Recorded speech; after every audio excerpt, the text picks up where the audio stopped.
Jai Shri Swaminarayan. Good morning, everybody. Now, today we are going to learn about the non-verbal study. આપણે અગાઉ કેટલાક video non verbal સ્ટડીના તમને બતાવ્યા છે ને કદાચ તમે જોયા પણ હશે. નોન વર્બલ સ્ટડી એટલે શું? નોન વર્બલ સ્ટડી એટલે કોઈ પણ ડેટા, કોઈ એડવર્ટાઇઝમેન્ટ, કોઈ ચેક, કોઈ રિસિપ્ટ અથવા તો કોઈ પણ ઇન્ફોર્મેશન, એની ઇન્ફોર્મેશન ટાઈમ ટેબલ હોય, રેલવે ટાઈમ ટેબલ હોય, સ્કૂલ ટાઈમ ટેબલ હોય, એક્ઝામિનેશન ટાઈમ ટેબલ હોય કે કોઈ ક્રિકેટનો સ્કોર બોર્ડ હોય, આવા બધા જે ડેટાઝ હોય એ બધાને નોન વર્બલ કહેવાય અને એમાંથી આપણને ક્વેશ્ચન્સ પૂછવામાં આવે એને નોન વર્બલ સ્ટડી આપણે કહીએ છીએ. તો તમારા આપણે પેપર સોલ્યુશનની અંદર ક્વેશ્ચન નંબર 24 to 28 5 માર્ક્સના પ્રશ્નો આવી રીતે નોન વર્બલ સ્ટડીમાંથી મૂકવામાં આવ્યા હશે. તો આપણને જો WH ક્વેશ્ચન્સ બરાબર આવડતા હોય અથવા તો ઇન્વર્જન ક્વેશ્ચન્સ પણ, ઇન્વર્જન એટલે કે જેનો જવાબ યસ અથવા નોમાં આવતા હોય તેવા પ્રશ્નો અને WH ક્વેશ્ચન્સ બરાબર આવડતા હશે તો જ આપણે એનો યોગ્ય જવાબ આપી શકીશું. સૌથી પહેલું આપણું કર્તવ્ય એ બને છે કે વી હેવ ટુ કન્વિન્સ અથવા તો we have to understand the meaning of the question. પ્રશ્નનો અર્થ બરાબર સમજી અને પછી જ જવાબ વિચારવાનો છે અથવા જવાબ અંદરથી શોધવાનો છે. જ્યાં સુધી પ્રશ્નનો અર્થ આપણને ખબર નથી પડતી ત્યાં સુધી આપણે પ્રશ્નનો જવાબ સાચો લખી શકતા નથી. એટલા માટે આપણે WH ક્વેશ્ચન્સ અગાઉ શીખવાડ્યા છે. એ વિડીયોને વારંવાર જોઈ અને બરાબર મગજમાં બેસાડવાના કે ભાઈ કયા શબ્દનો શું અર્થ થાય છે.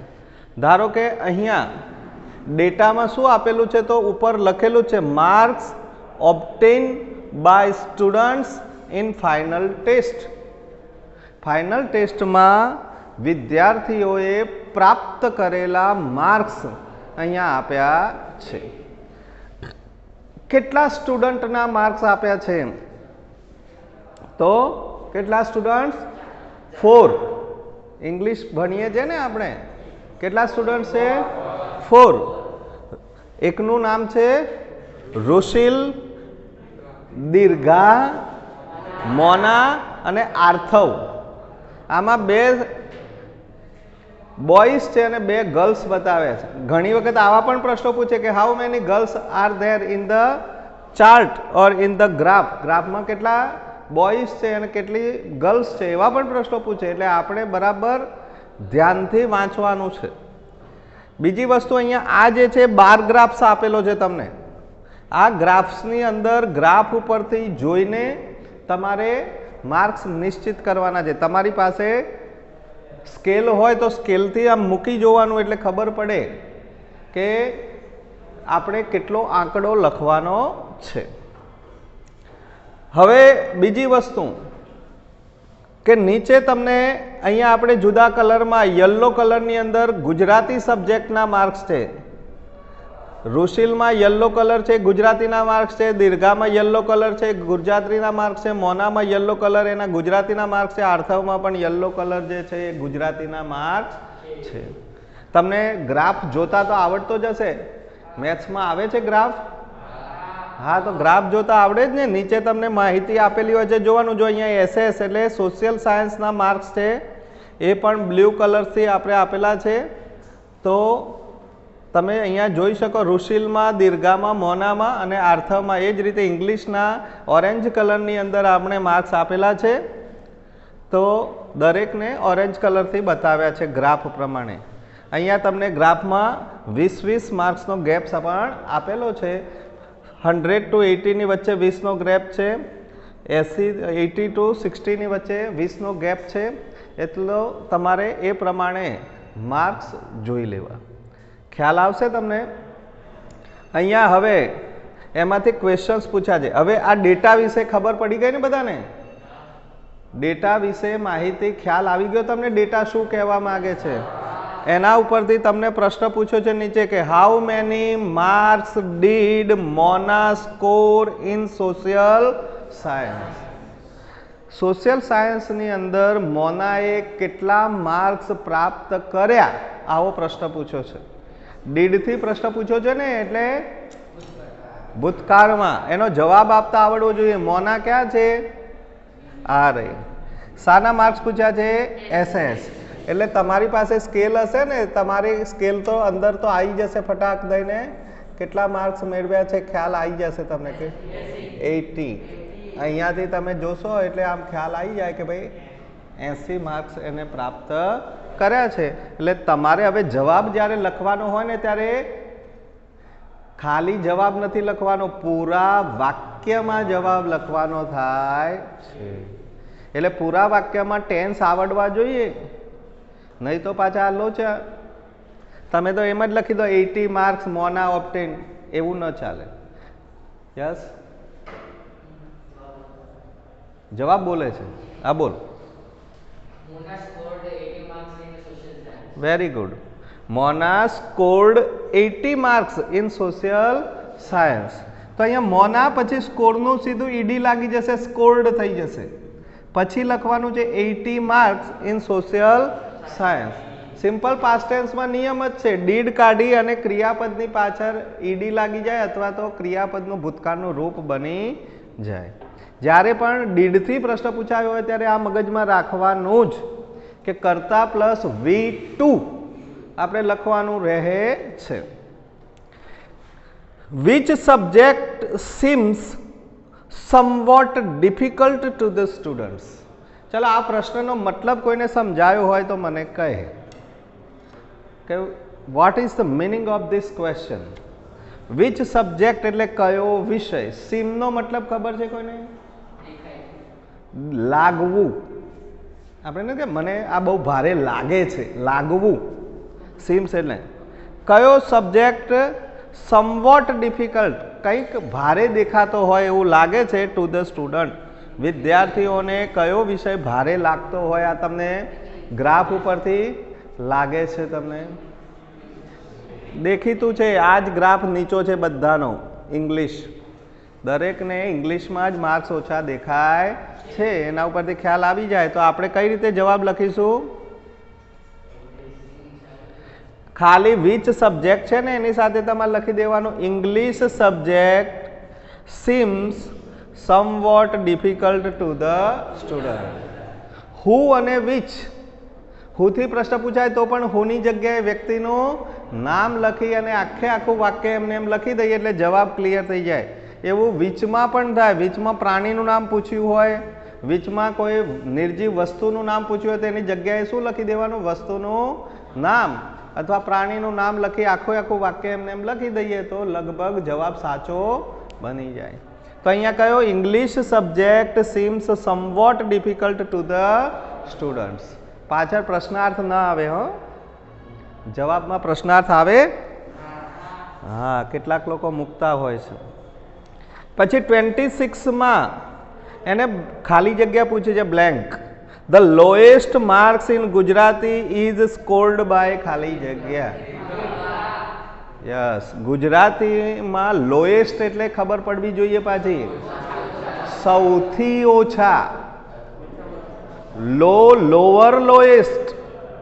લો એટલે ઓછા, લોઅર એટલે વધારે ઓછા અને લોએસ્ટ એટલે સૌથી.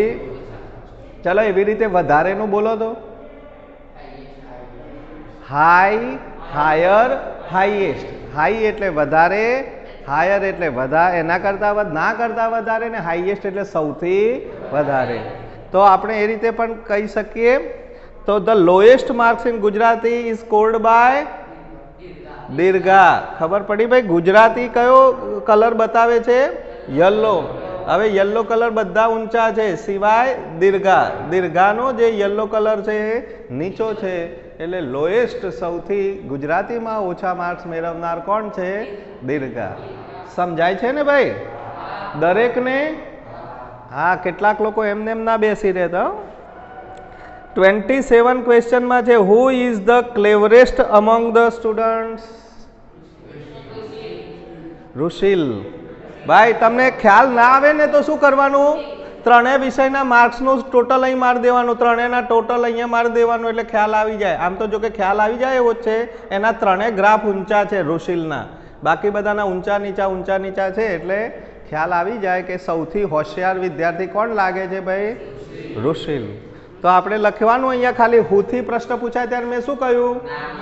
વ્યક્તિનું નામ લખી આખું વાક્ય એમને એમ લખી દેવાનું. Rishil is the cleverest among the students. બધા જ વિદ્યાર્થીઓમાં ઋષિલ એ સૌથી વધારે હોશિયાર વિદ્યાર્થી છે. ક્લેવર, ક્લેવરર, ક્લેવરેસ્ટ, પોઝિટિવ, કમ્પેરેટિવ અને સુપરલેટિવ ડિગ્રી. ડિગ્રીના 2 વિડીયોઝ મેં મૂક્યા છે, જોયા હોય તો. બરાબર. છેલ્લો ક્વેશ્ચન આમાં છે, how many subjects are indicated in the bar graph. આ બાર ગ્રાફ કહેવાય. એ ગ્રાફની અંદર કેટલા વિષયોનો નિર્દેશ કરવામાં આવ્યો છે? તો 3 સબ્જેક્ટ, ગુજરાતી, એસએસ અને ઇંગ્લિશ. ચલો આ જવાબ કોણ બોલે છે પૂરા વાક્યમાં? રેઇઝ યોર ફિંગર, આંગળી ઊંચી કરો એટલે ખ્યાલ આવે મને. આનો જવાબ તમારે બોલવાનો છે, જેને જવાબ પૂરા વાક્યમાં કેવી રીતે લખશું? બોલો ભાઈ. Very good. There are 3 subjects indicated in the bar graph. અહીંયા કે આર ધેર થી પ્રશ્ન પૂછ્યો જ નથી, છતાં આપણે ધેર આર કેમ લગાવી શકીએ? હા, આર ધેર થી પ્રશ્ન, how many subjects are there, એવું પ્રશ્ન પૂછ્યો હોય તો આપણે ધેર આર થી આઈડિયા આવે, પણ એવું તો છે જ નહીં. છતાંય આપણે ધેર આર થી લખ્યો તો ખોટો નથી, જવાબ બિલકુલ સાચો છે. પણ બીજી રીતે જવાબ લખવો હોય તો પણ લખી શકાય. ડાયરેક્ટ જ 3 subjects are indicated in the bar graph. શું લખી શકાય? 3 subjects are indicated in the bar graph. 3 નો સ્પેલિંગ લખો તો પણ ચાલે અને તગડો લખો તો પણ ચાલે. ખ્યાલ આવ્યો? પણ લગભગ સ્પેલિંગ લખવાનો, THREE આવડે છે ને 3 નો સ્પેલિંગ તો. હવે તો તમારા ક્વેશ્ચન્સ પેપરની અંદર મિત્રો 24 to 28 માં નોન વર્બલ સ્ટડી આવવાનું છે, તે ફિક્સ છે. સમજી લીધું તમે લોકોએ? તો નોન વર્બલ સ્ટડીના બીજા પણ ચાર્ટ્સ, ઇન્ફોર્મેશન, ગ્રાફ એની પ્રેક્ટિસ કરવાની. સમજ્યા તમે? એના વિડીયોઝ મૂકેલા છે, અગાઉ એક વિડીયો મૂકેલો છે, એમાં પણ પ્રેક્ટિસ કરવાની મેં કહી હતી. આજે પણ કહું છું કે એની પ્રેક્ટિસ તમારે કરવાની રહેશે. કાલે પણ 9મા ધોરણમાં એક આપણે વિડીયો એવો મૂક્યો છે, જે પેલા મ્યુઝિકલ ઇન્સ્ટ્રુમેન્ટનો આવતો હતો ને તમારા 9માં, બરાબર, ગિટાર ને એવો મૂકેલો છે. એટલે આવા બધા પ્રેક્ટિસ કરશો ને, આ જ પૂછાવાનું છે. સમજો, આ વખતે તમારે પેપર ઇઝી નીકળશે ને તો આ બધું પૂછાયેલું જ પૂછાવાનું છે. એટલે અગાઉના બોર્ડના પેપરોના આવા જે કોઈ પણ નોન વર્બલ સ્ટડી હોય ને એ સોલ્યુશન કરી લેવા. ખ્યાલ આવ્યો તમને? આપણામાં થોડી ઘણી કંઈ પડી હોય, આપણને એમ થાય કે ના મારે કંઈક કરવું છે, તો આ કામ ચોક્કસ કરવાનું. સમજ્યા તમે? સમય વેસ્ટ ન કરવાનો અને આવા કામ કરી શકાય આપણે. હવે નેક્સ્ટ તમારે 29 to 32માં શું આવવાનું છે મિત્રો? તો read the interview and answer the questions. અહીંયા ઇન્ટરવ્યુ આવવાનો છે. ઇન્ટરવ્યુમાંથી પ્રશ્નો પૂછવાના છે. હવે ઇન્ટરવ્યુ એટલે શું એ તમે જાણો જ છો. જાણો છો ને? ઇન્ટરવ્યુ એટલે શું?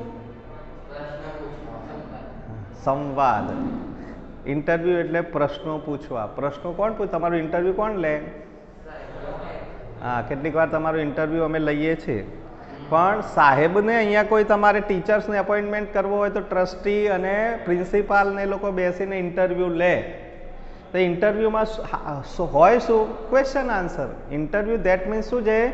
Question answer. બીજું ઇન્ટરવ્યુ કોણ લેતા હોય છે? તમે જનરલી ટેલિવિઝનમાં, ટીવીમાં જોતા હો છો.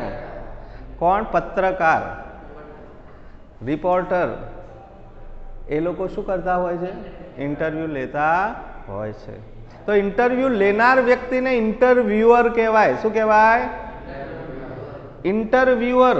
ઇન્ટરવ્યુઅર એટલે શું? ઇન્ટરવ્યુ લેનાર વ્યક્તિ. અહીંયા ER લગાવી દો ને, ઇન્ટરવ્યુ તો લખેલું છે, ER લગાવી દો એટલે ઇન્ટરવ્યુઅર થઈ જાય. અને ઇન્ટરવ્યૂ આપનાર વ્યક્તિ હોય એનું નામ આપ્યું હોય કે ઇન્ટરવ્યૂ કોણ આપે છે. તમારે અહીંયા ઇન્ટરવ્યુઅર અને અભિનંદન, ઇન્ટરવ્યુઅર એ અભિનંદનનું ઇન્ટરવ્યૂ અહીંયા લે છે. હું ઇન્ટરવ્યૂ વાંચીશ, તમને આપેલું છે અંદર, એનું ગુજરાતી પણ કરીશ, તમારે બરાબર સમજી અને પછી પ્રશ્નના જવાબ આપવાના છે. મગજમાં રાખજો કયા પ્રશ્નો પૂછવામાં આવ્યા છે અને એના શું જવાબો અહીંયા અભિનંદને આપ્યા છે. આ બરાબર યાદ રાખવાનું. પછી હું આ પ્રશ્નોની ચર્ચા કરું છું. ઇન્ટરવ્યુઅરે કહ્યું છે,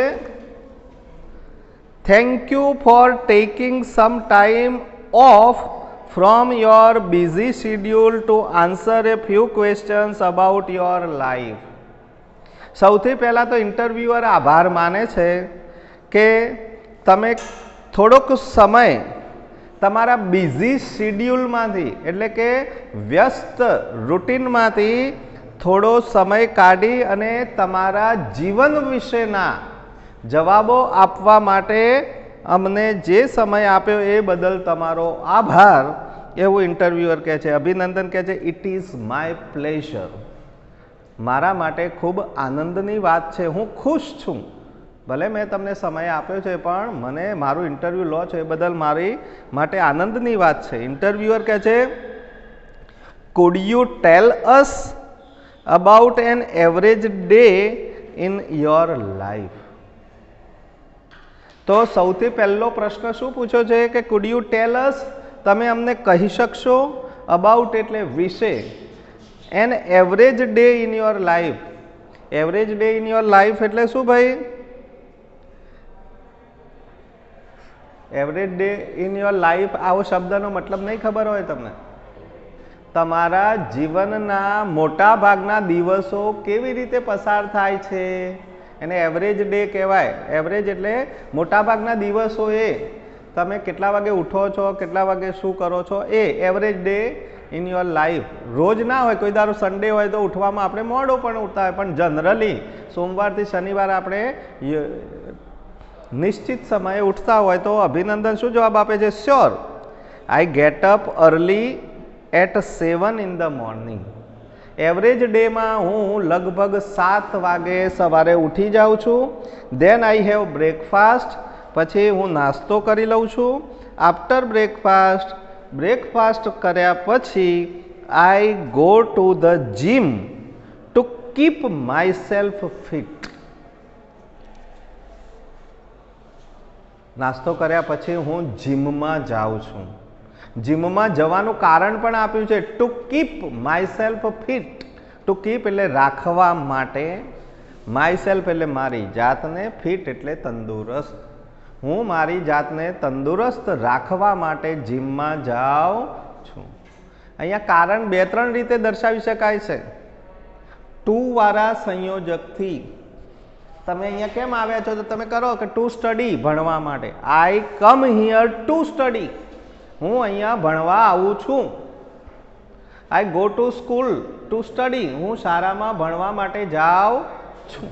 તો ટુ દ્વારા આપણે આપણો પર્પઝ બતાવી શકીએ. તમને બતાવ્યું છે મેં ફંક્શન્સમાં, કદાચ યાદ હોય તો, with a view two, in order two અને ટુ વાળું મૂળરૂપ.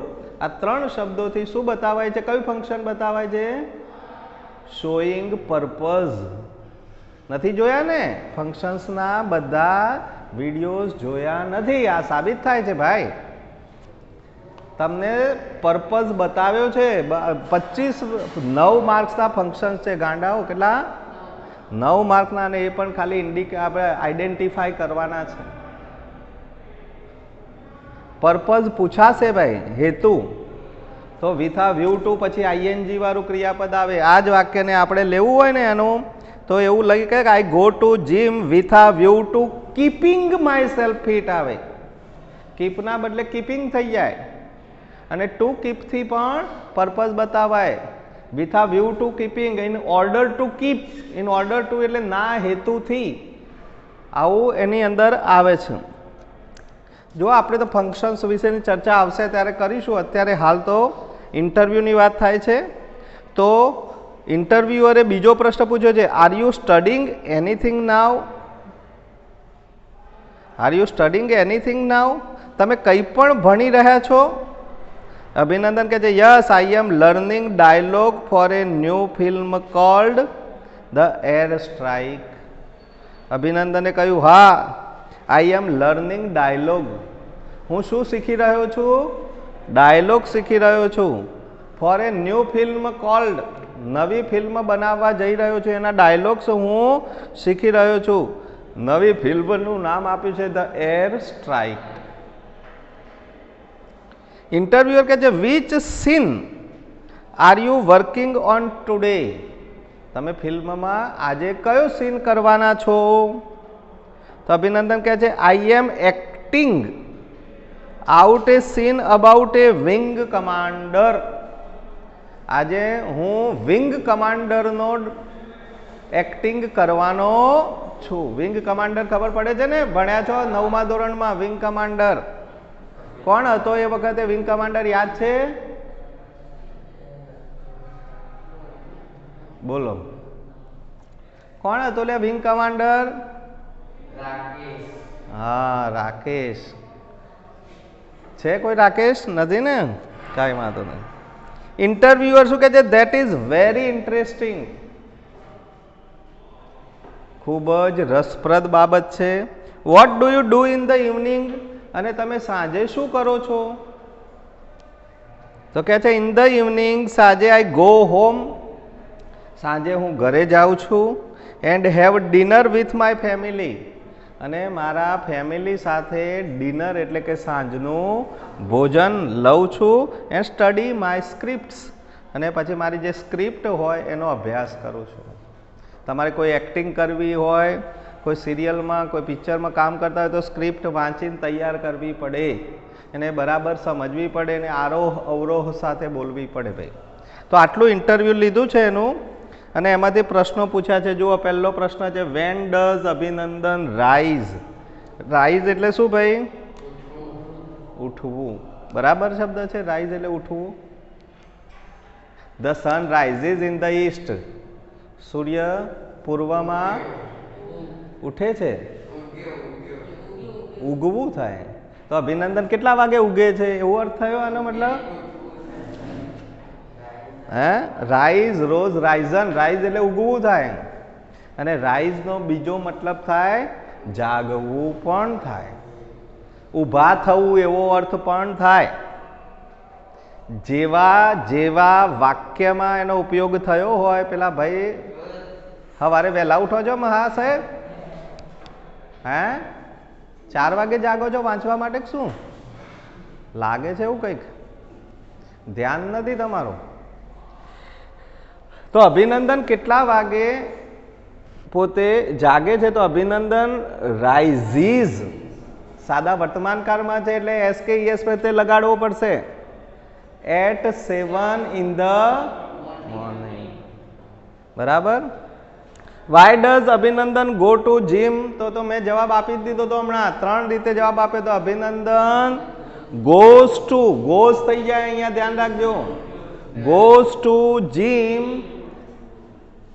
Two keep himself fit. શું લખવાનું? To keep himself fit. એની જાતને તંદુરસ્ત રાખવા માટે. જો ટુથી ના લખવું હોય તો with a view to keeping himself fit.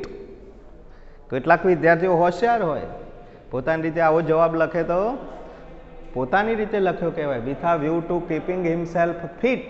અને in order to keep himself fit પણ લખી શકાય. આવા 3 શબ્દો જોવા મળે ને તો એ કયું ફંક્શન્સ છે? પર્પઝ. ઇઝ અભિનંદન ફેમિલી લવિંગ પર્સન? ઇઝ અભિનંદન ફેમિલી લવિંગ પર્સન? આનો મતલબ ફેમિલી લવિંગ પર્સન એટલે અભિનંદનને પોતાનું ફેમિલી ગમે છે? આવું તો ક્યાંય લખ્યું જ નથી ઇન્ટરવ્યુમાં. લખ્યું છે ક્યાંય? તમને શું ખબર પડે યસ કહો છો તો? કયા યસ? તમારે એ જોવાનું છે કે સાંજે ડિનર પોતાના ફેમિલી સાથે કરે છે. એનો મતલબ ક્યારે કરતો હોય? ગમતું હોય તો. તમે કોઈ વ્યક્તિ સાથે જમવા ક્યારે બેસો? જ્યારે તમને ગમતો હોય ત્યારે. તો આનો જવાબ યસમાં આવે. મેં કહ્યું હતું ને ઇન્વર્જન ક્વેશ્ચન્સ. સહાયકારક ક્રિયાપદથી શરૂ થતો કોઈ પણ પ્રશ્ન હોય તો એનો જવાબ યસ અથવા નો માં આવે. તો યસ પછી લખવાનું શું? અભિનંદન ઇઝ ફેમિલી લવિંગ પર્સન. કેવી રીતે? Because he always takes his dinner with his family. ખ્યાલ આવ્યો? અહીંયા વાય નથી છતાં આપણે બીકોઝ થી જવાબ લખીશું તો એનો જવાબ ક્લિયર થશે. અથવા તો તમે એ રીતે પણ લખી શકો કે Abhinandan always takes his dinner with his family, so Abhinandan is a family loving person. પણ અહીંયા પહેલા બે પ્રશ્નો અલગ અલગ પૂછ્યા છે એટલે પહેલા પ્રશ્નનો જવાબ યસ થી આપી દેવાનો અને પછી તમે એમાં બીકોઝ થી જોઈન્ટ કરી દેશો એટલે તમારો જવાબ શું થઈ જશે મિત્રો? ક્લિયર. સમજાયું ભાઈ કે નહીં? Which role is Abhinandan going to play in the movie? મૂવીમાં અભિનંદન કયો રોલ પ્લે કરવાનો છે એટલે ભજવવાનો છે. પ્લે એટલે રમવું નહીં, અહીંયા પ્લે એટલે ભજવવું. તો વિંગ કમાન્ડર એમ એકલું લખી દેશો વિંગ કમાન્ડર તો ચાલશે. કઈ રીતે લખીશું જુઓ? Abhinandan is going to play a role of wing commander in the movie. બોલી જાય તો ભાઈ જવાબ એ આ જવાબ જે હું બોલ્યો એનો એ જવાબ ફરી બોલી જાતો. Is a role of yes. ખ્યાલ આવી ગયો ભાઈ દરેકને? તો આપણે આટલે સુધી આજે 32 નંબર સુધી આપણું જે શું છે ક્વેશ્ચન પેપર એ સોલ્યુશન થઈ ગયું.